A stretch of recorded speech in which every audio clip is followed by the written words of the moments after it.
नमस्कार दोस्तों, मैं परशुराम लखवाले और आप देख रहे हैं खबर और ख्याल। जिस घड़ी का जिस पल का तुम्हें इंतजार था, आज वो घड़ी समाप्त हो गई।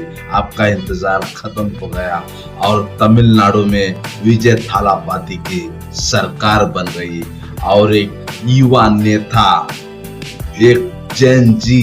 तमिलनाडु की राजनीति में आज एक ऐसा अध्याय शुरू हुआ जिसने पूरे देश का ध्यान अपनी तरफ खींच लिया।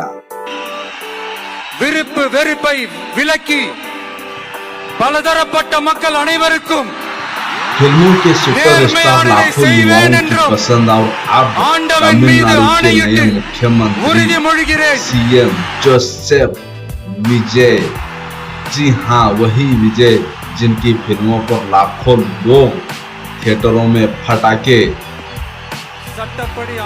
फोड़ते थे।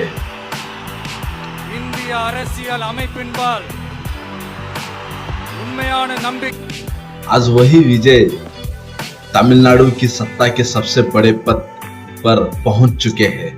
ஒப்பில்லாத முழு முதல் ஆட்சியையும் ஒருமையையும் நிலை நிறுத்துவேன் என்று चेन्नई के नेहरू स्टेडियम में जब विजय ने मुख्यमंत्री पद की शपथ ली तो पूरा माहौल किसी राजनीतिक समारोह से ज्यादा एक ऐतिहासिक बदलाव जैसा दिखाई दे रहा था।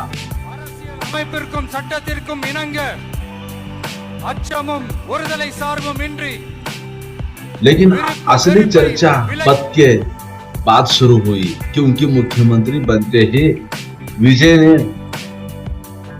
मंच पर ही तीन बड़े आदेशों पर हस्ताक्षर कर दिए।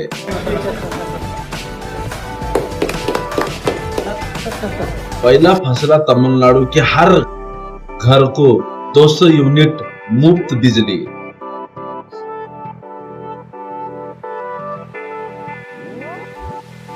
यानी सीधी आम आदमी को राहत देने की कोशिश। महंगाई, बिजली बिल और बढ़ते खर्चों के बीच विजय सरकार ने पहला संदेश यही दिया कि उनकी राजनीति जनता के खर्च कम करने की होगी।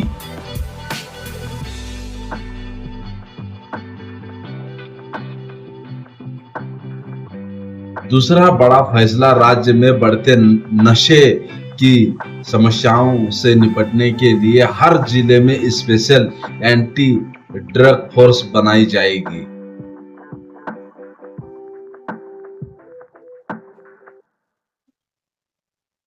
तमिलनाडु में पिछले कुछ समय में ड्रग्स और नशे के मामलों को लेकर लगातार चिंता जताई जा रही थी। युवाओं में बढ़ती लत को लेकर विपक्ष भी लगातार सरकारों को घेरता रहा और अब विजय सरकार ने साफ कर दिया है कि नशे की कारोबार पर बड़ी कार्रवाई की जाएगी।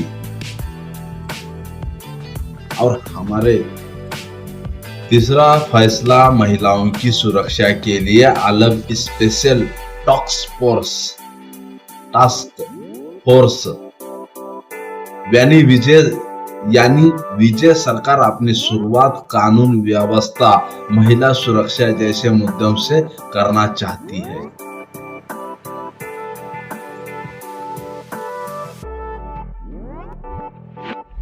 लेकिन दोस्तों, ये कहानी सिर्फ 3 फैसलों की नहीं है।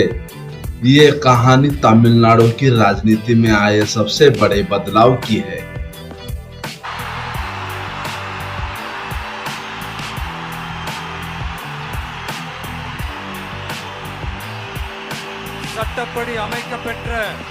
करीब 60 साल तक तमिलनाडु की राजनीति 2 दलों के बीच घूमती रही। एक तरफ डीएमके, दूसरी तरफ एआईडीएमके।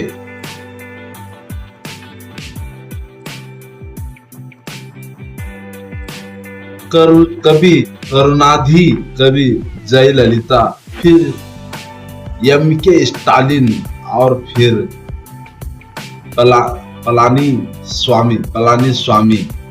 लेकिन इस बार जनता ने पूरा खेल बदल दिया है। सिर्फ 2 साल पुराने पार्टी टीवीके यानी तमिलगा वैत्री कड़गम ने चुनाव में ऐसा प्रदर्शन किया कि तमिलनाडु की राजनीति हिल गई है। विजय की पार्टी ने 108 सीटें जीत ली। हालांकि तकनीकी रूप से यह संख्या 107 ही है। मानी जा रही है कि क्योंकि विजय खुद को सीटों से चुनाव जीतते हैं और उन्हें एक सीट छोड़नी होगी। लेकिन सरकार बनाने के लिए जरूरी बहुमत जुटाने में कांग्रेस और वाम दलों ने उनका साथ दिया है। यह बहुत बड़ी बात है।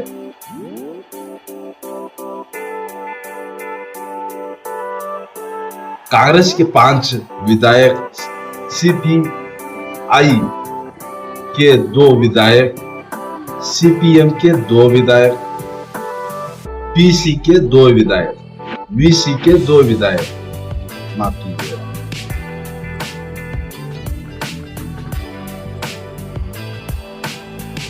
और आईयूएमएल के 2 विधायक।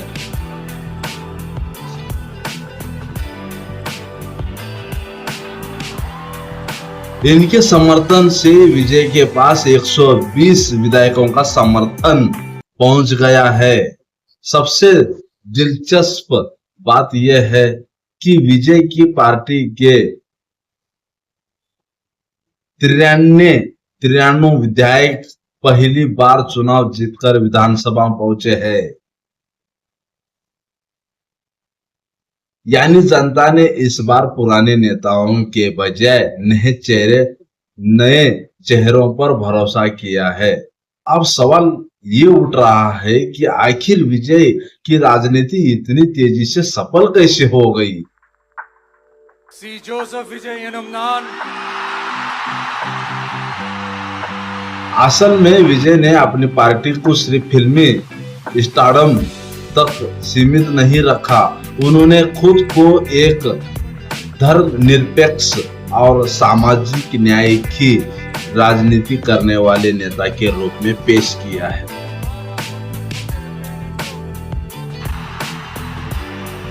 इंडिया नाटिन ஒப்பில்லாத முழு முதல் ஆட்சியையும் ஒருமையையும் उनकी पार्टी ने प्रियर कामराज, बाबा साहेब अंबेडकर, वैल्यू नजियार और अमलाई जैसे हस्तियों को अपने राजनीतिक प्रतीकों के रूप में सामने रखा है।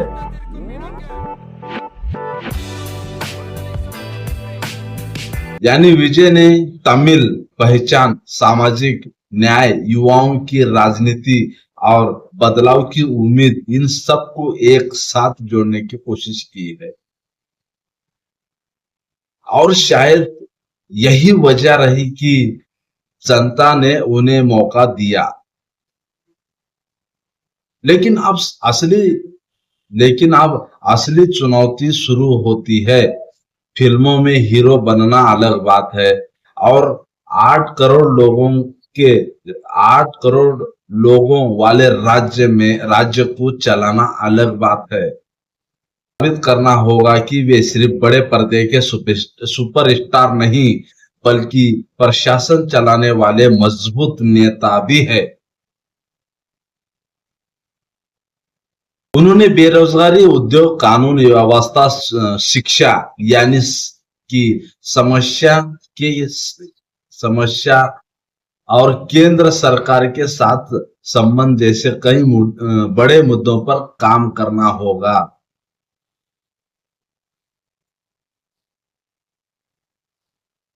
साथ ही विपक्ष भी पूरी ताकत से उन्हें घेरने की तैयारी करेगा।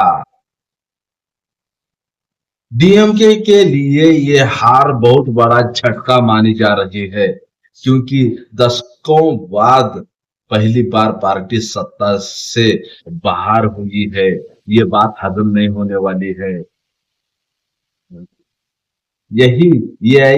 ये डीएमके भी लगातार कमजोर होती दिखाई दे रही है। अब पूरे देश की नजर तमिलनाडु पर है। क्या विजय सच में राजनीति का नया चेहरा बनेंगे? क्या उनका मॉडल दूसरे राज्यों से भी असर डालेगा? सबसे बड़ा सवाल, क्या ये सुपरस्टार लंबे समय तक सफल मुख्यमंत्री बन सकते हैं?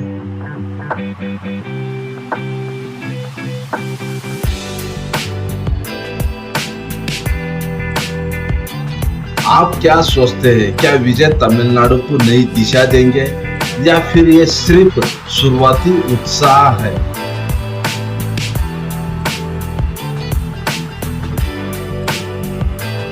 कमेंट करके अपनी राय जरूर बताइए। अगर वीडियो पसंद आया हो तो लाइक, शेयर और चैनल को सब्सक्राइब जरूर करिए, क्योंकि यहाँ मिलती है खबर भी और ख्याल भी। जय हिंद, जय भारत।